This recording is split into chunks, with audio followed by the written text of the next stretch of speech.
Assalamualaikum warahmatullahi wabarakatuh. Salam sejahtera untuk kita semua. Waalaikumsalam warahmatullahi Waalaikumsalam warahmatullahi wabarakatuh. Ya, jadi rekan-rekan semua, pada pagi hari ini Bapak sampaikan tentang materi untuk yang ke-9 ya, yaitu tentang e-government. Adapun deskripsi daripada tujuan pembelajaran e-government ini membahas tentang definisi e-government, kemudian tahapan-tahapannya seperti apa, kemudian prinsip-prinsipnya, tujuan dan implementasinya, sasaran pembangunan, kemudian transformasi, ada juga arsitektur ya, dan juga jenis-jenis e-bisnis, serta hambatan-hambatannya, kemudian strategi pengembangannya bagaimana, dan apa permasalahan-permasalahan dalam e-government yang ada di Indonesia. Nah, tujuan daripada pembelajaran ini, rekan-rekan mahasiswa, nah sebenarnya agar Anda semuanya bisa memahami konsep-konsep e-government dan implementasinya, penerapan juga daripada e-government ya. Oke, kita lihat di sini. Adapun yang Bapak ingin sampaikan tentang metode dan penilaian pembelajaran ini, metode ini menggunakan pendekatan saintifik ya, dengan model pembelajaran berbasis masalah ya. Kemudian metode yang digunakan dalam pembelajaran ini bisa ada diskusi, presentasi ya, maka nanti ini rekan-rekan juga bisa berdiskus ya antara mahasiswa dengan dosen, dosen dengan mahasiswa, itu boleh silakan. Kemudian sistem penilaian itu ada rekan-rekan ya, sering Bapak sampaikan di dalam perkuliahan, adanya suatu kehadiran yang pertama, kemudian kedua adanya partisipasi ya, partisipasif dan tugas, kemudian ada UTS dan juga ada UAS. Adapun kehadiran itu prosentasenya adalah 10% ya, kemudian partisipasif dan tugas itu 45%, kemudian UTS itu sama dengan 20%, kemudian UAS itu 25% ya. Nah, adapun skor yang yang diimplementasikan di sistem informasi ini yang tertera pada tabel sebelah kanan ini ya. Oke. Ini saya kira rekan-rekan mahasiswa sudah pada tahu semua ya. Oke, jadi Bapak tidak perlu menjelaskan satu persatu. Kemudian kajian ini pustaka ini yang Bapak sebenarnya pakai itu adalah menggunakan referensi dari DAVKV misalnya. Kemudian Paul T. Hoffman tentang e-bisnis ya. Strategi implementasi and practice ya. Person 2021 ya. Oke. Kemudian selain itu ada kita menggunakan Raffi Kalakota, kemudian ada Kenneth Siloden, kemudian Angela Husman, Efram Turban ya, ada juga yang dari lokal ini Dewi Purwaningtyas ya, dan juga ada buku Bapak sendiri yang Bapak buat yaitu pengantar di bisnis ya, manajemen strategi dan studi kasus ya, yang diterbitkan oleh Omera Pustaka ya tahun 2023. Kita masuk ke materi rekan-rekan semua. E-government itu apa sih sebenarnya definisi atau pemahamannya gitu ya. Jadi e-government di sini sebenarnya mengoptimalkan suatu teknologi informasi dalam rangka untuk meningkatkan suatu manajemen ya, meningkatkan manajemen dan juga proses kerja di lingkungan pemerintahan. Nah, adapun pendapat-pendapat dari ahli ya tentang e-government diantaranya adalah Donald F. Norris dan Patricia D. ya Fletcher ya. Pendapat beliau itu mengatakan bahwa e-government ini kan merupakan suatu penggunaan teknologi informasi ya atau IT oleh pemerintah ya, government dalam hal ini ya, untuk meningkatkan efisiensi ya, efektivitas, kemudian adanya suatu transparansi dan juga ada partisipasi publik dalam penyelenggaraan pemerintahan ya. Nah, ini merupakan menurut Donald F. Norris ini dan kawan-kawan ini menekankan pada pentingnya teknologi ya, khususnya IT ini dalam mentransformasikan adanya proses suatu pemerintahan, termasuk dalam layanan kepada warga masyarakat, interaksi dengan bisnis, dan juga manajemen internal pemerintahan. Kita lanjut, ada e-government ini, definisi e-government ini menurut World Bank ya, ini juga merupakan penggunaan teknologi seperti misalnya internet dan komputasi mobile oleh pemerintah dalam rangka apa? meningkatkan suatu layanan kepada warga masyarakat atau services ya, serta memperbaiki interaksi dengan bisnis. Maksudnya kalangan dunia bisnis ya, dan meningkatkan efisiensi dalam manajemen internal ya. Adapun pendapat lain menurut Prof Miltia Disney ya, e-government ini merupakan juga implementasi dari teknologi atau penerapan dari teknologi seperti adanya big data, adanya AI, kecerdasan buatan, adanya blockchain, dan juga jaringan 5G oleh pemerintah dalam rangka untuk menciptakan suatu layanan yang berkelanjutan, serta di sini menjawab permasalahan-permasalahan sosial termasuk di situ ya. Nah, ini sebagai insight, sebagai wawasan kita semua, perlu kita ketahui bersama bahwasanya kalau kita lihat rekan-rekan semuanya di sini ya, berdasarkan indeks e-government development index ini, jadi Indonesia ini menduduki ranking ya, ranking 77 dunia dari 193 negara. Ya, jadi ini termasuk dalam kategori Indonesia itu masih bisa bersaing dengan yang lain dalam hal pelayanan publik melalui e-government ya. Oke. Kalau kita melihat ya, e-government ini dinilai dari ada 3 komponen ya, diantaranya adalah Human Capital Index, Online Services Index, kemudian Telecommunication Infrastructure Index ya. Ketiga komponen ini yang dinilai ya, dalam rangka e-government development index ya. Jadi ada indeks sumber daya manusia, ini menyangkut personel pemerintahan begitu ya misalnya. Kemudian ada pelayanan ya, kemudian ada infrastruktur. Infrastruktur di sini termasuk infrastruktur telekomunikasi dan lainnya ya yang mensupport telekomunikasi juga. Nah, kira-kira seperti itu rekan-rekan. Ya, kemudian selain itu kalau kita lihat ya dalam hal e-government development index yang menjadi world leader itu adalah negara Eropa yaitu Denmark ya. Nah, saya kira dari e-government development index ini ya, indeks pengembangan daripada e-government ini kita bisa mengetahui kelebihan dan kekurangan daripada pelayanan e-government ya. Nah, nyatanya pelayanan-pelayanan yang memimpin dunia dalam hal e-government ini adalah didominasi oleh Denmark ya. Memang Denmark ini di Eropa adalah negara maju. Nah, ini dengan skor 0,9717, sedangkan Indonesia itu 0,7160 ya. Dengan nilai yang tertinggi indeksnya 1 ya gitu. Jadi ini Denmark ini mendekati 1 ya. Terus kedua didominasi juga oleh Republik Korea ya, dan seterusnya adalah Singapura. Nah, negara-negara ini merupakan memang negara-negara maju. Kalau kita mau maju, pastinya e-government kita ini harus diperbaiki. Pelayanan kita terhadap warga masyarakat, ya itu harus diperbaiki. Itu kira-kira rekan-rekan ya sebagai insight, sebagai wawasan untuk kita semua dalam rangka kita regenerasi juga. Nanti rekan-rekan semua ini yang akan juga memimpin negara ini ya. Kemudian apa saja dalam tahapan e-government ya? Tahapan pengembangan e-government ini menurut para ahli, ini menurut Gartner ya, ada presence kehadiran, ada interaction, ada transformation ya. Ini ada 4 kategori model ya. Yang pertama presence ini maksudnya pemerintah mulai menyediakan informasi dasar secara online seperti detail kontak dan juga laporan administratif. Berikutnya interaksi ini maksudnya fase ini memperkenalkan komunikasi antar 2 arah. Jadi antara pemerintah dan pemangku kepentingan seperti stakeholder ini, baik melalui email, formulir, online, dan layanan pelanggan daring. Lalu transaction itu, ya, tahap ini memungkinkan transaksi secara elektronik seperti adanya suatu payment ya, pembayaran pajak dan juga pengajuan license secara online, ya, mengurangi kebutuhan interaksi fisik, ya, ini masuk kategori fast transaction. Lalu yang terakhir adalah fase transformasi yaitu fase puncak. Di mana teknologi ini digunakan secara menyeluruh dalam rangka untuk mengintegrasikan penuh dan berkolaborasi antara pemerintah, warga, dan juga sektor-sektor swasta.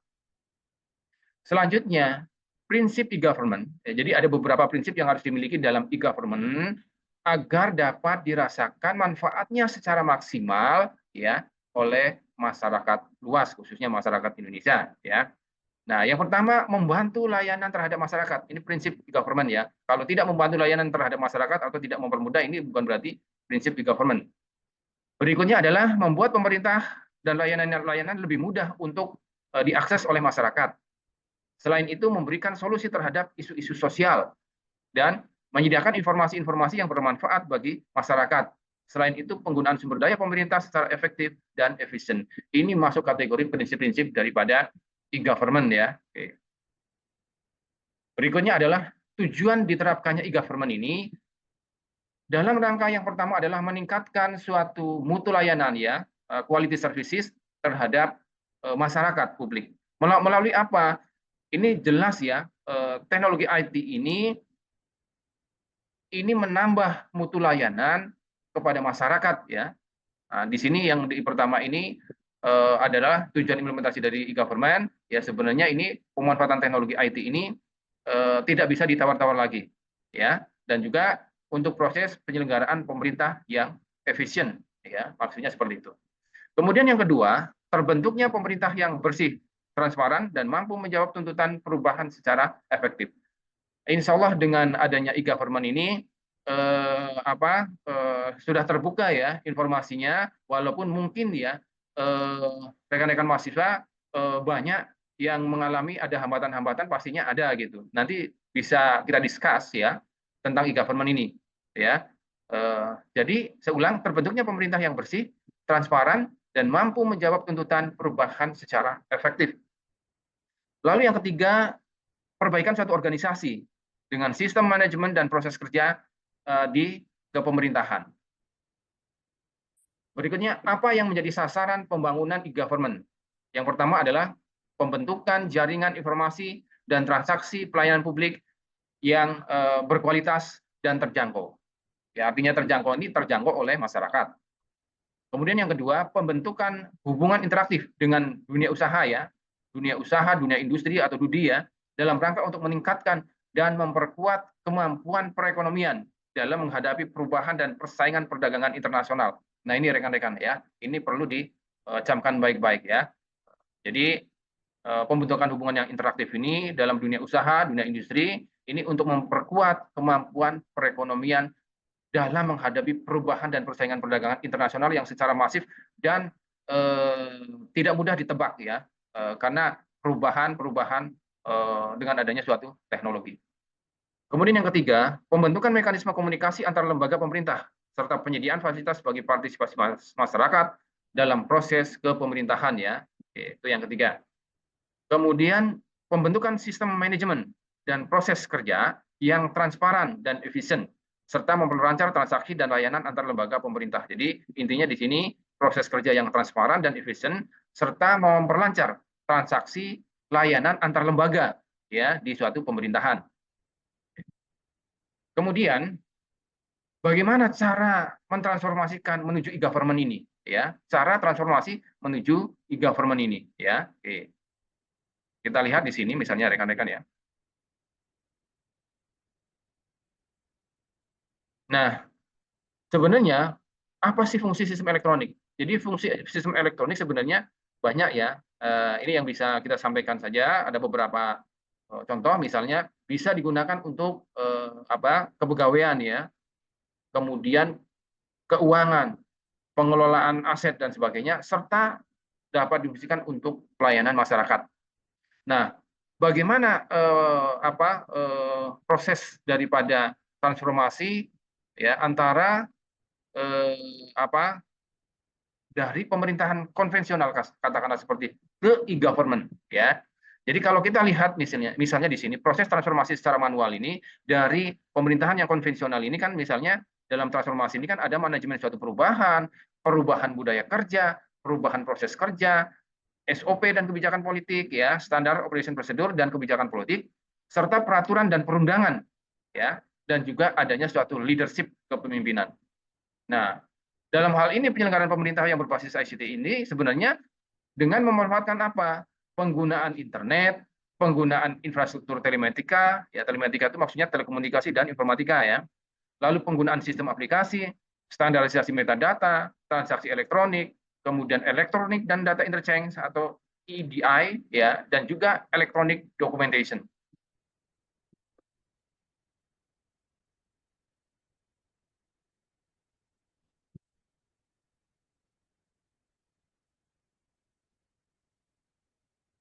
Oke, lanjut kita rekan-rekan semua ya. Oke, ini saya perkecil lagi. Oke, jadi bagaimana kita melihat kerangka arsitektur e-government ini? Ya, jadi pemanfaatan TIK dalam e-government ini sebenarnya melibatkan penggunaan suatu sistem aplikasi, infrastruktur, dan juga jaringan telematika untuk mensupport dalam rangka penyelenggaraan pemerintah yang efisien dan transparan. Nah, apa sih yang menjadi hal mendasar berkaitan dengan e-government ini? Ya, meliputi pengembangan sistem aplikasi, penyedia infrastruktur yang handal, serta pemanfaatan jaringan telematika. Ya, kalau kita lihat di sini ada framework daripada arsitektur government, yaitu diantaranya kalau kita lihat ini di sini kan ada di sini ada manajemen perubahan, ya, kemudian kebijakan, ada kebutuhan masyarakat, dan juga ada kerangka peraturan. Nah, kalau kita lihat dari sisi manajemen perubahan, kalau kita masuk ke akses misalnya, untuk mengakses mempermudah e-government ini kan, ya, ini perlu adanya jaringan telekomunikasi, akses internet, dan lain sebagainya. Ya, kemudian selain itu digunakan juga untuk misalnya portal pelayanan publik, diantaranya bisa untuk pendidikan, kesehatan, kependudukan, perpajakan, ya. Dan juga digunakan untuk organisasi misalnya, ya, ada presidenan, kementerian, lembaga, pemda, utilitas publik, dan lain-lain, ya. Selain itu infrastruktur dan aplikasi dasar itu menyangkut misalnya ada apa saja. Kalau menyangkut misalnya tool, ya, ada e-billing, ya, e-billing maksudnya, ya, kemudian e-procure, ya, kemudian standar dan security-nya, kemudian untuk service, ya, ada otentik, ada public key-nya, kemudian intranet, ya, dan juga ini bisa ada e-dokumen dan data management, ya. Kemudian kita lanjut, apa sih yang menjadi jenis-jenis e-government? Jenis transaksi e-government itu diantaranya ada G2C, itu ada government to customer, ada G2B, government to business, ada G2G, ya, government to government, ada G2E, ya, government to employee. Kalau kita lihat rekan-rekan semua di sini misalnya, G2C, ya, government to customer, ya. Jadi teknologi informasi yang meningkatkan interaksi antara pemerintah dan masyarakat, ya, untuk memudahkan akses informasi seperti misalnya kan pajak online, ya, ada pajak online, layanan jaminan sosial, dan juga lowongan pekerjaan, ya, itu banyak, ya. Kalau kita link ke pajak online itu sekarang sudah basisnya aplikasi, ya, gitu. Nah, kira-kira seperti itu rekan-rekan, ya, nanti bisa diimplementasikan atau diterapkan, ya. Bapak tidak sempat ini mengakses, ya, karena waktu yang terbatas, ya. Jadi nanti silakan bisa dicoba, ya. Kemudian yang berikutnya G2B itu antara pemerintah dengan bisnis atau dunia bisnis. Jadi hubungan antara pemerintah dan bisnis ini untuk mempermudah urusan bisnis, ya, menyediakan informasi tentang misalnya adanya suatu pajak perseroan, hukum bisnis, pendaftaran perusahaan, dan peluang usaha. Ya, pendaftaran perusahaan kan seperti misalnya SIUP, ya, gitu. Itu mengurus SIUP, ya, gitu. Kemudian adanya suatu peluang-peluang usaha. Ini semuanya sudah bisa dilaksanakan melalui e-government, ya. Ya, setahu Bapak misalnya kita perlu mau mendirikan perusahaan, kemudian adanya persyaratan adanya SIUP itu bisa diurus secara online. Kemudian G2G itu menghubungkan sebenarnya antar kelembagaan, antar pemerintah, ya, seperti itu rekan-rekan, ya. Nah, jadi pemerintah ini menyediakan informasi untuk memperlancar suatu kerjasama antara pemerintah. Nah, di antar pemerintah itu maksudnya di situ antar lembaga lah, lembaga di suatu pemerintah misalnya. Ya, misalnya di pemerintahan kita kan antar lembaga ini kan juga harus saling kolaborasi begitu, ya. Bisa menggunakan blogging legislatif, konsultasi online, pelayanan terpadu, serta misalnya adanya suatu pendidikan online. Lalu yang keempat berikutnya adalah government to employee. Government to employee ini hubungan yang ditujukan untuk meningkatkan kinerja dan kesejahteraan pegawai pemerintah. Nah, kita contohnya misalnya kalau Anda ngelink ke w3.sdm.depu.go.id, ya, ini contoh misalnya eh, situs yang digunakan juga untuk government to employee, ya. Jadi antara pegawai pemerintah. Lalu apa yang menjadi hambatan-hambatan dalam e-government? Nah, yang pertama, adanya suatu kultur berbagi yang belum ada atau sharing informasi. Ya, banyak kan misalnya di kita ini kan kadang-kala misalnya ada saja misalnya seorang oknum yang kadang-kala menutupi informasi, sehingga ini juga akan menghambat pengembangan e-government, ya. Lalu kultur mendokumentasi belum lazim, ya. Nah, kendalanya ini kan misalnya tadi adanya misalnya kita lemahnya SDM, sehingga kadang-kala lemahnya SDM ini kita tidak terbiasa dengan menggunakan teknologi termasuk IT, ya, yang digunakan untuk mendokumentasikan. Nah, di kalangan misalnya orang-orang tertentu ini tidak lazim, sehingga mereka tidak menggunakan dokumentasi untuk pekerjaan yang lebih efisien. Nah, kemudian langkahnya SDM yang handal. Nah, disinilah hambatan-hambatan yang besar juga menyangkut masalah SDM yang handal, ya. Apalagi Indonesia ini kan juga suatu negara yang termasuk kategori berkembang, ya, gitu. Dan kalau kita lihat juga dari SDM di Jepang, toh mereka malah kalau yang Bapak baca di artikel itu, mereka terutama tentang IT, ya, belum tentu mereka juga semuanya menguasai itu, ya. Itu kendala di Jepang juga masalah SDM yang menguasai tentang teknologi, ya, terutama IT itu, ya, gitu. Walaupun mereka negara maju, gitu. Lalu kemudian infrastruktur yang belum memadai dan mahal. Nah, kalau kita rekan-rekan semuanya, Indonesia itu adalah negara kepulauan, ya, yang terdiri dari berbagai pulau yang besar dan yang kecil, ya. Satu sama lain kan saling berjauhan kan begitu, ya. Dengan wilayah Nusantara yang begitu luas, ya, dan juga terbentang luas, ya, kemudian sulit, ya, kita untuk menjangkau katakanlah teknologi seperti internet, ya, karena infrastrukturnya ini yang belum ada, walaupun ada itu mahal, ya. Tuh. Nah, saya kira Indonesia juga yang Bapak ketahui kan sedang proses seperti itu, ya. Namun demikian, mohon maaf rekan-rekan, itu kan semua perlu dipahami, ya. Waktu kemarin itu eh, di Kominfo itu ada penyalahgunaan, ya, tentang anggaran-anggaran infrastruktur yang digunakan untuk daerah-daerah yang terpencil dan tertinggal atau dikatakan daerah 3T, ya.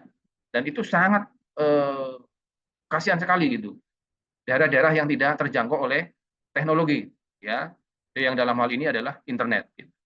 Nah, kalau sudah seperti ini kita repot, ya. Repot semuanya, gitu. Jadi maka kita semua sebagai generasi penerus juga harus mendukung program-program pemerintah yang baik kita dukung, yang kurang baik, katakanlah yang kurang pas, kita sampaikan secara baik-baik. Kemudian tempat akses yang terbatas. Tadi dengan adanya infrastruktur yang belum ada, bagaimana tempat akses yang terbatas juga? Ini juga mengalami satu kendala yang luar biasa, gitu. Saya kira di negara berkembang hambatan-hambatannya modelnya sama. Setelah Bapak baca, ya, di beberapa artikel gitu. Kemudian apa yang menjadi strategi pengembangan e-government? Strategi pertama adalah mengembangkan sistem pelayanan yang handal, terpercaya, serta terjangkau oleh masyarakat. Ya. Lalu yang kedua, menata sistem dan proses kerja pemerintah dan pemerintah daerah otonom secara holistik. Kemudian yang ketiga, memanfaatkan IT, ya, secara maksimal. Yang keempat, meningkatkan peran dunia usaha dan dunia industri, ya, dalam mengembangkan telekomunikasi dan IT. Kemudian, ya, mengembangkan kapasitas SDM pemerintah dan pemerintah daerah serta literasi masyarakat. Kemudian yang keenam, melaksanakan pengembangan secara sistematik, realistik, dan terukur dalam e-government. Ini berdasarkan Impres e-government nomor 3 tahun 2003 tentang kebijakan dan strategi nasional pengembangan e-government. Oke, yang berikutnya, permasalahan e-government di Indonesia apa saja kira-kira? Ada knowledge level, ya, organizational level, ada financial level, legal level, dan juga management level, ya. Oke. Kemudian yang berikutnya adalah technical level, ya. Ada culture level, ya. Ini menyangkut misalnya technical level, misalnya keterbatasan sarana prasarana dan akses terhadap e-government. Yang ketujuh, ya, kultur, ya, budaya. Masih ada hambatan kecepatan perkembangan antara teknologi informasi dan komunikasi, dan perubahan kebudayaan. Ya, untuk pelayanan pajak misalnya, ya rekan-rekan semua, ya ini kan rekan-rekan semua bisa langsung bisa melakukan untuk pelayanan pajak, membayar pajak dan sebagainya, ya yang menyangkut masalah perpajakan itu bisa rekan-rekan bisa nge-link itu yang sudah Bapak sampaikan itu ada misalnya dj.online.pajak.go.id, yaitu melayani tentang pajak, ya gitu. Kemudian misalnya ya yang di bawahnya lagi misalnya ada simbg ya .pu.go.id, yaitu misalnya tentang perizinan izin mendirikan bangunan, ya misalnya seperti itu. Kemudian yang di bawah itu misalnya ada di sini LPSE ya, kominfo.go.id ya. Nah, ini untuk pelayanan tentang misalnya pengadaan barang ya. Jadi kalau misalnya pelayanan pengadaan barang, kalau dulu zamannya konvensional itu kan harus kita ketemu secara fisik ya, tetapi di sini bisa dilakukan melalui secara online ya gitu. Ini contoh yang ada di lpse.kominfo.go.id ya gitu. Jadi ini merupakan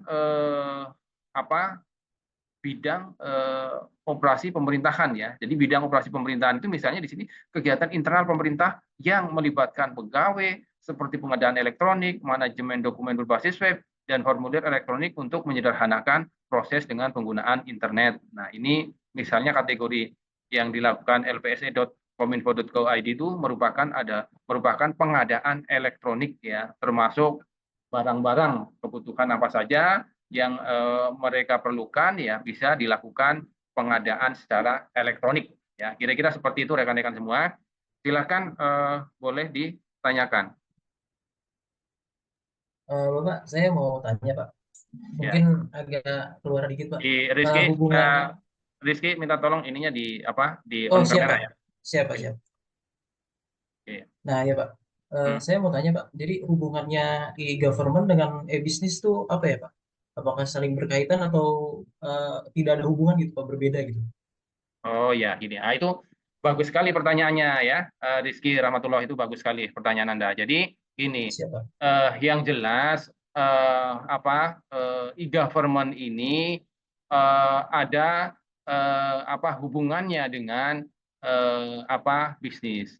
Jadi e-government ini sebenarnya tadi Bapak sampaikan bidang e-government itu melayani online services dan juga government operation. Nah, di dalam bidang-bidang ini diantaranya itu melayani baik masyarakat maupun kalangan bisnis. Jadi, nah izin-izin tentang usaha, ya izin-izin mendirikan PT, izin-izin mendirikan usaha dan lain sebagainya itu kan berhubungan dengan pemerintahan, ya. Jadi itu sangat terkoneksi sekali gitu ya. Artinya e-government ini juga masuk kategori e-bisnis gitu. Sehingga ini kan e-government ini kan dalam bidangnya ini kan melayani berbagai jasa ya, termasuk pembayaran retribusi, pajak, properti atau license, ini menyangkut berbagai usaha gitu. Ya, kira-kira seperti itu, Mas. Jadi hubungannya seperti itu. Jadi hubungannya kalau misalnya Rizky ya mau mendirikan usaha. Nah, mau mendirikan PT. Ya, PT ini kan termasuk kategori usaha ya. Untuk misalnya mendapatkan surat izin usaha ya atau SIUP ya, surat izin usaha perusahaan, itu kan harus izinnya ke pemerintah ya gitu. Nah, ke pemerintah kalau dulu melalui beberapa tahap ya, artinya melalui beberapa meja yang berbelit-belit ya pelayanannya. Sehingga dengan adanya e-government ini mempermudah pelayanan kepada dunia usaha dan dunia industri. Saya kira itu seperti itu. Bisa dipahami ya Rizky ya? Siap bisa Pak. Berarti intinya keterkaitannya itu saling mendukung gitu ya Pak, Betul antara sekali itu. e-government dengan e-bisnis Pak. Dan yang bisa Bapak sampaikan, terima kasih atas kehadiran Anda.